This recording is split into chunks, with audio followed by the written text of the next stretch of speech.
Hello everyone, and welcome to my General Hospital YouTube channel. I hope everyone is having a wonderful day. Before we begin, please hit the subscribers button and give this video a thumbs up. To inform Valentin of some news, Anna went to his home. She made a comment about the Halloween decorations when he invited her inside. Since he had not celebrated Halloween with Charlotte in a while, he acknowledged that he had gone all out in the spirit of the occasion. When Anna smelled the delicious aroma, he told her that Charlotte was baking in the kitchen because she had developed a rivalry with Jake's younger brother Aiden, which had stoked Charlotte's competitive spirit. Charlotte, meantime, paused in the doorway upon seeing Anna, but she forced a grin and gave Anna a cordial greeting. When Anna inquired about Charlotte's interest in baking, Charlotte replied that Jake's mouth-watering dishes had motivated her to take up baking. Charlotte stated that she and her friends were going trick-or-treating later, and Anna realized she would have to get some candy to give out. When Charlotte found out that Anna had taken over Maxie's old flat, she was ecstatic. While telling Valentin all about the transfer, Anna also showed him the key to her new apartment. Charlotte remarked, "I'm so happy you have a place of your own." Valentin and Anna admired Charlotte's cookery as she brought in a batch of pumpkin bars from the kitchen. As a housewarming present, Charlotte offered to send Anna home with the batch in the oven. The smoke alarm went off a few moments later. After sprinting to the kitchen, Charlotte quickly came back to report that the oven was on fire. To put out the fire, Valentin and Anna hurried inside the kitchen. Later, on Charlotte's first session, Valentin and Charlotte showed up at Kevin's office. She expressed regret for igniting the fire by mistakenly turning on the broiler instead of the oven, but Valentin reassured her that it was only a small cooking mishap, and she needed not worry.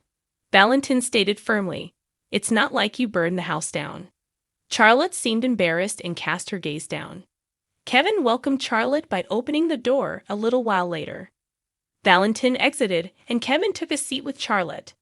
He inquired as to whether she felt comfortable speaking with him, and he gave her the assurance that their exchanges would remain private. Charlotte inquired as to whether Kevin would withhold what they had discussed from her father. Kevin agreed to keep the specifics of their meetings confidential, but he might give her father access to his broad conclusions. Kevin reassured her that their goal was to support Charlotte and that they were family. Content, Charlotte consented to speak with Kevin, but she reassured him that everything was ok with her. She put Valentin's worries down to her father's tendency toward overanalysis. Kevin proposed that they begin with Charlotte's time at the boarding school when she brought it up. Kevin and Charlotte left his office shortly after, during which time Charlotte informed him of her attempts to make pumpkin bars. Kevin proposed that he and Charlotte meet the following week because Valentin was interested in learning how the session had gone. Valentin was relieved that Charlotte quickly consented. Following Charlotte and Valentin's departure, Kevin went back to his office to take notes. He saw that Charlotte was perceptive and evasive, and that she showed maturity above her years. Kevin claimed that Charlotte had already perfected the technique of disguising herself by showing only the things she believed the public desired to see and hear. He said that Charlotte was as protective of her father as Valentin was of her, and that their bond appeared to be almost symbiotic. Valentin and Charlotte, meantime, went back to their house. Though Valentin promised his daughter he would clean the house before her friends arrived, Charlotte observed that the area still had a burning smell to it. Following Valentin's departure, Charlotte thought back to Victor's letter cautioning her not to trust Anna and informing her that she was not who she seemed. Charlotte took out Anna's apartment key from her pocket in her trousers. Scott attempted to convince Robert to withdraw the charges against Scott's client at Robert's office, but Robert declined because Robert had video proof of the client's guilt. Scott insisted on seeing the incriminating video that implicated his client, even though Robert had told him to stop using intimidation. Diane came into the office and suggested that Scott take a tactical retreat after she heard the heated conversation via the door. With a sour tone, Scott remarked, "Well, well, well. Lady Justice herself coming to the rescue of Crocodile Dundee. Now there's a first." Diane brought up the fact that Scott had presented his case and Robert had dismissed it. Scott walked out, realizing he was outnumbered. Diane questioned Robert about why he had allowed Scott to bother him. "History," murmured Robert. He swiftly shifted the conversation and inquired as to her purpose for dropping by. Diane disclosed that she had thought of inviting him to a fundraiser to which she was holding 2 tickets. Robert was happy to accept the invitation to the animal advocacy benefit and inquired as to whether a tuxedo should be worn. Diane acknowledged that it was a black tie affair and thanked him for his enthusiasm. But she also decided to play along and get in touch with him later that night to find out more information. Robert sought up the phone number of a nearby tuxedo rental business after Diane left. He inquired about the closing time of Freddie's formal over the phone. He hung up the phone and Anna entered. She elucidated her need for assistance upon moving into Maxie's residence. Robert and Anna brought a bulky footlocker to her front door shortly after. Once they put it down, Anna disclosed that although Robin had been keeping the footlocker for her, when Robin and Patrick relocated, it had been left behind in Robin's storage unit. She revealed to Robert that the contents of the footlocker were her private documents from her early WSB days. "Files and journals, and even draft mission reports," Anna replied. Anna clarified that she had thought the contents would provide a clue that would help her find the assailant. Robert saw Anna reaching into her pockets. She acknowledged that it looked like she misplaced her apartment key and kept checking. Anna's door was unlocked and given a key by the building superintendent, who instructed her to return it after making a duplicate. Robert and Anna took the footlocker into the flat after the man left. Robert observed Anna open the footlocker, which was overflowing with documents. Robert questioned Anna after she admitted that the contents were hidden and nobody was aware of their existence. Ava and Lucy met at the neighborhood cafe.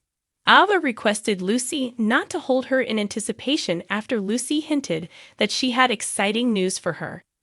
Lucy declared with a smile that she had found someone to buy Windermere and Spoon Island, but Ava would need to move quickly in case the buyer decided against it. Ava asked Lucy right away if she knew who the buyer was, among other things. Ava was not impressed and questioned whether Lucy had looked into the holding company's financial records to ensure that the buyer could afford the $25 million asking price. Lucy was forced to admit that the offer had been made by a holding company, but Lucy reassured Ava that it was how things were done these days. Ava insisted that the buyer place the entire asking amount in escrow, or there would be no deal, even though Lucy said she was checking everything. Lucy, who was getting frustrated, told Ava that it was common to only put a percentage of the asking price in escrow, and that she might lose the transaction. Having the luxury of time to wait for a buyer who would agree to her requirements, Ava was unyielding on the matter. If Lucy wished to receive her substantial commission, Ava suggested that she follow her instructions. Scott showed up not long after Ava departed. He was curious as to what had been so compelling for Lucy to draw him away from his work. As Lucy complained about the real estate industry, picky sellers, and dubious buyers, she glanced at her phone. Lucy was reminded by Scott that he practiced trial law, not real estate law. Lucy focused entirely on Scott, explaining that she required assistance in breaching the agreement with Tracy. Lucy protested that she couldn't bear the idea of Tracy controlling 51% of deception and undermining her artistic vision, despite Scott's assurances that it would not be feasible. Lucy was positive that Scott could take advantage of a weakness. Scott informed Lucy that as she figured out a method to nullify the contract, Tracy would bring the case back, so it wouldn't help her situation. He made the point that Tracy was financially stronger than deception and would be able to weather the storm until deception filed for bankruptcy.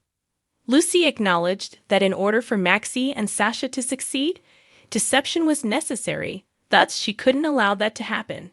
She could always go back to real estate, Lucy offered. Scott exclaimed, like a rat, because she would never abandon Maxie and Sasha. Lucy denied that she was jumping ship. While discussing her alternatives with Scott, Lucy took a tiny bite out of the muffin. She grinned instantly as it dawned on her. Lucy clarified that all it took to take over the business was a 2% stake in Deception. Leo dressed like Albert Einstein and challenged Lois to a game of challenging multiplication puzzles at the Quartermain estate. Leo and Lois both answered the equations with ease. Eddie entered, but as soon as he saw what Lois and Leo were up to, he quickly turned around and departed. "Scaredy cat," yelled Lois. In an attempt to shake things up, Lois and Leo decided to see who could finish a Sudoku puzzle first. Brooke Lynn later came into the living room to inquire as to whether Lois and Leo were still together. Lois answered, "Of course." As Brooke Lynn left, Lois and Leo exchanged a look and remarked, "It's infinite fun." They then burst out laughing. The Sudoku puzzle went on till Eddie came back. When he inquired about whether math class was over, Lois dismissed him. Leo triumphantly explained, "Solved it." Reluctantly, Lois gave Leo her congratulations and gave him the cash award. Following Leo's quick escape, Lois discussed Leo's remarkable aptitude for math. Eddie suddenly had a flashback to Ned and Lois standing on the Brooklyn Bridge on their wedding day when she said thought that knowing the length of the bridge was remarkable.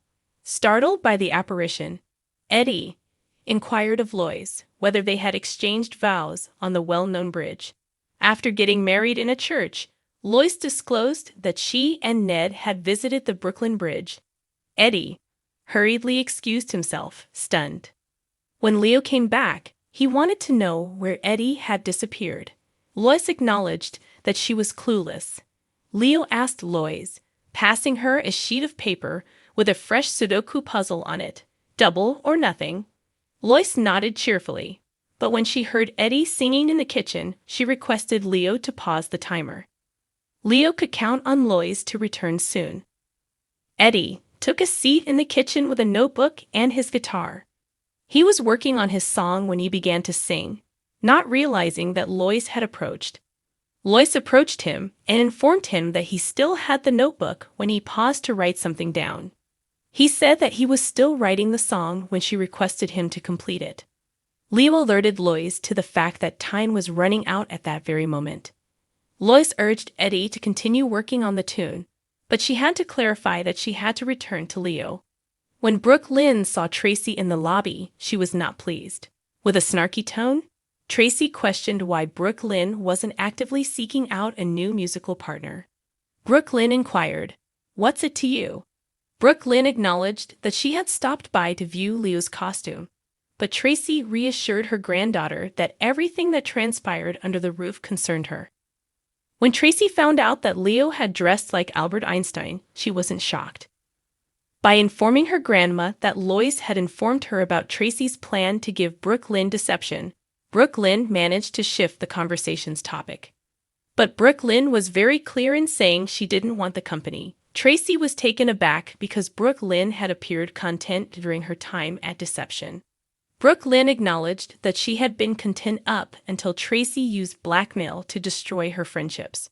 Brooke Lynn's pals could be motivated to patch things up if Brooke Lynn was their boss, Tracy offered. But Brooke Lynn countered that Tracy obviously had no experience with friendships. "Maybe not, but I know about family and loyalty and the sacrifices we make to take care of one another," Tracy replied. Although Tracy maintained that passion didn't pay the bills, Brooke Lynn admitted that working at Deception hadn't been her favorite job. "Money," Brooke Lynn insisted, "was not everything." "No, but it's far from irrelevant, and you would be foolish to think otherwise," Tracy replied. Although Tracy insisted she had no intention of undermining Brooke Lynn's friendships, she was concerned for her granddaughter. Tracy made the observation that despite Lois's hard work in the music industry, she had little to show for it. Brooke Lynn used a litany of Lois's remarkable accomplishments to defend her mother. Tracy clarified that she wished for Brooke Lynn to have a solid, long-lasting relationship. Tracy thought Brooke Lynn would receive all those things from Deception. Brooke Lynn was adamant that receiving the present would undermine her confidence and be tantamount to acknowledging that her aspirations were unfulfilled. Tracy assured everyone that helping Brooke Lynn was the last thing she desired. Tracy only wanted quiet and serenity in her life. But Brooke Lynn reminded her that even when their family gave, they also took. Tracy consented to retreat. Brooke Lynn informed her grandma about signing a contract with Blaze, feeling relieved. Tracy acknowledged that she was aware of Blaze and expressed her belief that Brooke Lynn would establish Blaze as a well-known figure. Startled, Brooke Lynn promised Tracy she would try her hardest. Someone approached the door to Kelly's, which had a sign indicating that it was closed. Kelly's courtyard was decked out for Halloween. Carly was inside, getting everything ready for a party. When she heard the door open, she turned to face the door and informed the person that they were closed. "Trick or treat?" Cyrus declared. Carly pivoted, tensing up. Carly told Cyrus to go when he commented on the Halloween decorations. Cyrus was unfazed even after she made it apparent that he was not welcome in her establishment. Cyrus pretended to be disappointed and thought back to his previous collaborations with Carly. Carly asked, "What do you want?" When he revealed that he was looking for work as a cook, she was taken aback.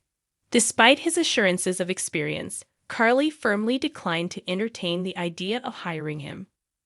Cyrus feigned surprise at her decision to treat ex-felons differently.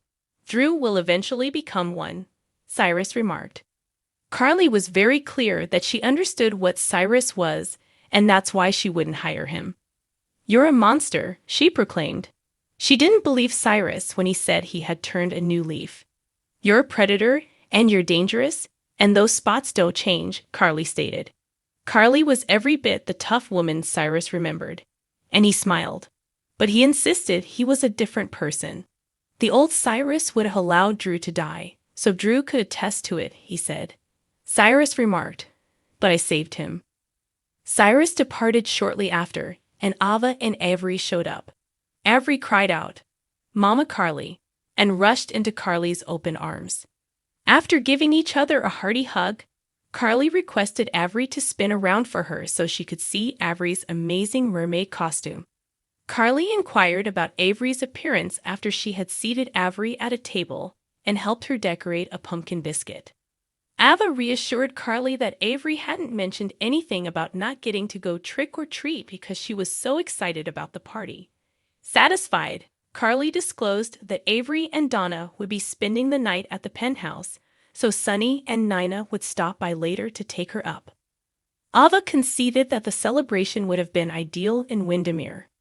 Carly concurred and said that when the girls were older, they could have one there.